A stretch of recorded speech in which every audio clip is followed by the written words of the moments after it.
19 away from 11, Andrew Gourdie. It's not just on the phone, he's in studio. Good morning, Andrew. How are you? Great to be here, mate. Gee, it's plush in here, isn't it? Oh, they look mate. after you. They do. The seats are comfy, aren't they? Mate, they are comfy, and I notice you've got the old caffeine shampoo over there. You probably don't need that, but I might be eyeing up some of it. We'll see what we can do. Alpecin, Andrew Gourdie brought to you by Alpecin. Yeah, although I hear Beaver's nicked a few bottles, has he? Yeah, Beaver has half-inched a few bottles. Yeah, so. I can see it as well. Yeah. I can see it, yeah. Izzy was just disappointed he didn't hit him up for ID. Yeah. You know? So, there you go. Hey, mate, let's get into the bully.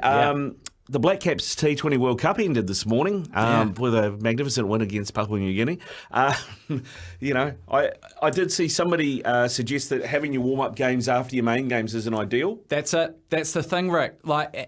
New Zealand cricket, they've got some questions to answer here, haven't they? Because I think if you looked at the Blackcaps' schedule for this T20 World Cup, your two hardest games are your first ones. You don't get a soft landing into this tournament against Uganda and Papua New Guinea. If that is going to be your first two games, well, then you probably don't need any warm-up fixtures. You don't need any meaningful build-up. But when it's the other way around and you have to hit the ground running in challenging conditions, which we all know and we've seen they can be in the West Indies, and obviously, in the US as well, which is a complete unknown territory, I suppose, in terms of playing conditions, you have to do something to prepare this team. And now you look at the squad and you have players like Trent Boult, Kane Williamson. Who knows if we will see those players again in a white ball format tournament? It just feels like a massive waste. Why would you not invest something in some kind of meaningful build-up for this tournament for it to be over after, well, 2 games, but arguably 1? Yeah, well, that was the thing. I mean, I backed them in at 325 Afghanistan game 1. The writing was on the wall. It was so predictable. Mate, you could have fed the backs there. You're obviously not listening enough, mate. I wasn't shy about putting it out there. But yeah, and the fact that then Gary Stead's come out and said, oh, no, we wanted warm-up games. It's like, well, if you wanted them, you would have made it happen. I mean, the Aussies had a warm-up game without their whole squad there. So they had 9 players and they filled their rest out with coaches. So you could do it if you really wanted to. Exactly. So if Gary Stead's saying we wanted warm-up matches, well, then why didn't they happen? Why didn't they happen? And that's an interesting comment to come from Gary Stead, and I suppose we're going to have an opportunity to put those questions to New Zealand cricket and the administration probably in the coming days, I suspect. But yeah, that's not a great look, is it, when your coach is saying, I didn't get the build-up that I wanted or needed for this team, and it's come to pass. Yeah, it has 100% come to pass. And your comment on Trent Boult, Kane Williamson, well, Bolt's already said this is my last tournament. Yeah. So he's gone. There was a West Indian cricket writer out of ESPN Cricket Info who said that when New Zealand get on the plane to come home, only 3 of the 15 will be under the age of 30. So that's another sign that, that's going to look a lot different this time around. And I had Deepak Patel on the show earlier, and he said, look, we had a team go to Pakistan that was effectively a B team because the other guys weren't available. The other guys weren't playing cricket at the IPL. They were either injured or they were sitting with their feet up for the most part. Yeah. The team that goes to Pakistan beats a full-strength Pakistani team in Pakistan. Why aren't you selecting more of those players? They're in form. Yeah, and wow. I tell you what, though, you put yourself in Gary Stead's situation, who are you going to pick?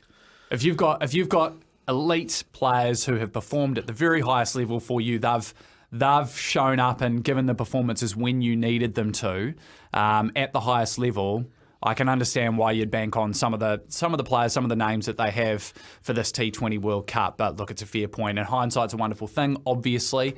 But it is really disappointing, I think, to think that, you look over the last 10 years, we've had a bit of a golden generation with New Zealand cricket. Yes, they won a World Test Championship, but boy, they came close to winning some other white ball tournaments, and they just haven't quite managed to get there. 6 semi-finals in a row. Yeah. And just a shout out, because I know it's going to get lost a little bit in the wash of all this, to Lockie Ferguson, because regardless of the oppo, 4 overs, 3 wickets, 4 maidens is just incredible. This has been flying around our group chat this morning. That is phenomenal, especially when you're bowling at that speed, to not even get an edge or anything like that to go for any runs. That is a phenomenal performance. Yeah, superb by Lockie. Let's talk a bit of golf, mate. US Open golf. What a last 9 holes that was. Yeah, it really was. Not for Rory McIlroy, though. No. And you really start to wonder whether this is going to affect his legacy as among the all-time greats, I suppose. You know, when we think of the all-time greats of golf, are you going to put Rory McIlroy in that category? A guy that spent so long as a world number one, as the face of the game, you know, following in the footsteps of Tiger Woods. And the reality is, in terms of what his CV is and how it reads, it's not going to come close to the all-time greats. And I think he will clearly look back on what unfolded yesterday at Pinehurst and just be absolutely kicking himself. And he's obviously posted this morning, which is fascinating. It reminds me, he's a bit like Andy Murray in tennis. You know, you talk about the big four, but Andy Murray's the least of the big four. Yeah. It's kind of got echoes of that. Yep, absolutely. And especially when you look at who he lost to, I am no Bryson DeChambeau fan at all. I was absolutely rooting for Rory McIlroy yesterday. But when you miss putts like that, with the tournaments and the title at your mercy, you don't deserve to win. And Tiger Woods wouldn't have done that. No. The greats don't do that. He lipped out twice in the last 3 holes, right? Yeah. And somebody said to me, it was a tweet that I saw, and I think it was putts within 3 feet this season. He'd made 496 of 496, and then he misses that one. That's a choke. Yeah. There's no other word for it. That's a choke. He had the title at his mercy. The drought was going to end. It was his to lose, and he lost it. Yeah, he did. He did exactly what you said. It was his to lose, and he lost it. 3,598 days since his last major. I do like that Sky Sports in the UK put that up as their headline. Yeah, that's brutal. But the facts are the facts, right? And again, it comes back to legacy. It comes back to how we all think of Rory McIlroy in terms of his place in the game as the you know, I know we don't have a Tiger Woods anymore. We don't have a clear number one. And in the same way that tennis obviously has, you know, Federer and Nadal, it can get a bit boring and whatnot from time to time. But we still have this idea that Rory McIlroy is among the elite, like consistently among the top 3. Yeah. But his performances in major tournaments don't back that up. No, they don't. He's there or thereabouts, but doesn't win enough. What about Scotty Scheffler? He wins enough, but didn't make the cut this time. He is human. Yeah, that was surprising. I mean, because he actually, on the complete other end of the spectrum, he is a guy that consistently turns up and is a threat, unless, of course, he's getting arrested. But for him to put in a performance like that is very unlike him. And look, I mean, everyone's entitled to their off days or off weeks or whatever. But it'll be interesting to see, you know, perhaps in 10 years' time, we talk about legacy, we talk about impact on the game and things like that. Will Scotty Scheffler be able to maintain this level of performance that we consistently see from him at major tournaments, or will he tail off? Because we see this from time to time, but he's sort of this, I don't know, he's become a player that's just sort of, he's grown into that, hasn't he? He's come from seemingly nowhere. You know, he was a real outlier of a player, and then suddenly he just performs like no one would have expected. So, yeah, he's a fascinating player in that regard. So unassuming is the word I'm probably looking for. Well, yeah, I think he's going to take a bit of a break, he said. So is Rory. They're both going to have a bit of time. Rory's going to need one after that. It's going to be hard to see how mentally he comes back from that. Yeah, real tough. Text through, actually, which is quite interesting. Maybe this Blackcaps team is similar to the 1991 All Black team. Great on paper, but past their best. Yeah, possibly. And look, they are going to have a refresh for the reasons you pointed out about in terms of the age of the players. You know, there's players who they've leant on, and some of them have obviously gone by the wayside in recent years. I'm thinking Martin Guptill and Ross Taylor, et cetera. But yeah, now Trent Bolt, Tim Southey, even Jimmy Neesham, Kane Williamson. Like, there's going to be a lot of players that have just been mainstays of this Blackcaps team, some of them across all 3 formats, of course, that are going to disappear now, and it's going to be time for the next generation, I suppose, to step up. It will be. All right, let's move on, mate. The Euros. I love the Euros, Rick. It's honestly my favourite tournament. I prefer it over the World Cup. Obviously, the World Cup knockout stages are amazing because that's when you get the highest quality football. But from day one to, you know, for the course of a month, you get much better quality football at the Euros. It's my favourite tournament by far. And I actually love the start of this tournament because, you know, 2 of the pre-tournament favourites, you know, England and France, whether you agree with that or not, they have turned up and, yeah, they've got to win. But they've not been convincing. No. I didn't think France were at all convincing this morning, and now it looks like Kylian Mbappe has got his nose splayed across his face, so that might be the last we see of him at this Euro tournament. Yeah, I think France would be better without him.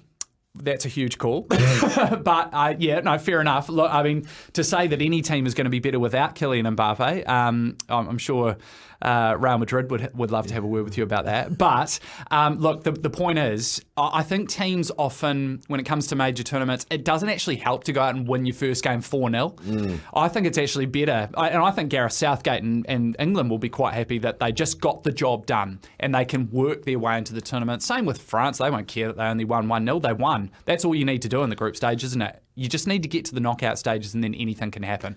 Jude Bellingham, though, can we just take a moment to talk about this guy? He's 20 years old. Yeah. He's a Champions League winner. I honestly believe we're witnessing a generational talent right now. Is he going to be the next Cristiano/Messi?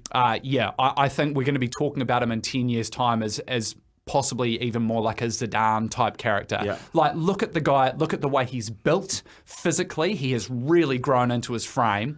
But mentally, this is where this guy's got the edge. Like, did you see him yesterday? He was strutting around like an absolute alpha dog at 20 years old. It wasn't phased at all. No, and I know we've seen England and other nations produce players in years gone by. Like, think of Rooney, right? When Rooney was 18 and he was bossing Euro 2004, but Rooney was a different player. Like, he matured sort of 5 years before your average player. Bellingham is elegant, he's smart on the ball, and you just know how midfielders that we've seen, they kind of start up high. He's a goal-scoring midfielder. He's going to slowly, over the next probably 4 or 5 years, start controlling games for England, and he'll only be 25. Yeah, it scares me to think how good this guy could be. Yeah, he could be good. Tomorrow morning, we get to see the last of the teams, the ones that haven't played yet.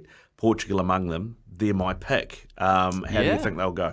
Yeah, look, Portugal are one of those teams that they're just so ridiculously talented. And look, I expect them to do well. I think the Netherlands are a bit of a dark horse at this tournament. I mean, when you think back even to the last World Cup, they pushed Argentina very, very, very close to knocking them out of the tournament. And I'm a Dutchie, so I would be quite happy if the Netherlands did well in this tournament. But no, you're right. I suspect the winner of this tournament will come from, Portugal, France, England. I also want to put Germany in there as well. Spain? Yeah. I don't know. I don't know that Spain's got it right across the park, personally, but I'm happy to be proven wrong. Now, that's just about all we have time for, Gords. Just one last thing, though. How does it feel being a neutral at Super Rugby final week? Well, do you know what, Rick? I've got to say that I've been living up in Auckland as long as I've been living in Christchurch. Have you got a Blues jersey? I don't have a Blues jersey. I think I do have a Blues cap floating around somewhere, but my sons love going to the games. So I think for that reason, I'm going to have to be, supporting the Blues this weekend. Oh, that Canterbury passport's just been revoked. That is the Bulletin. Andrew Gourdie, thank you very much. Cheers, mate. SENZ. It's Kiwi for Sport.